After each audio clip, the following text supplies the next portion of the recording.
Հանգիստ խախանդ գյուղ է, բայց պրոբլեմատիկ է, չունենք ջուր, ամենակարևորը, չունենք տրանսպորտ,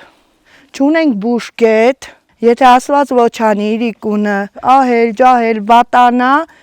մենք չենք կարա փրկենք, պետք է մեռնի այս գյուղում, որովհետև չունենք բուժկետ, չունենք դեղորայք, չունենք համապատասխան միջոցներ, որ օգնեն, հա, այդ քեզ ունենք քույր, շատ լավ մարդ, որ երբ որ զանգում ենք, աջակցում է, օգնում է, բայց դա շատ քիչ է մեր համայնքի համար, պետք է ունենանք բուժկետ, որ հասնի, գոնե առաջի օգնությունը ցուցաբերի այն 5 օրը, միջև քույրի ժամանման օրը գա։ Հոսանքը գիշերային չի վառում, հեսա 10 օրից ավել է, եւ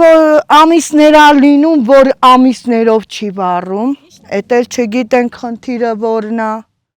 Ստեղ եղել է շատ բնակչություն, շատ երեխաներ, հիմնականում բնակչության գնալու, այս գյուղը լքելու խնդիրը եղել է բուժկետը, ջուրը, մեկ էլ տրանսպորտը։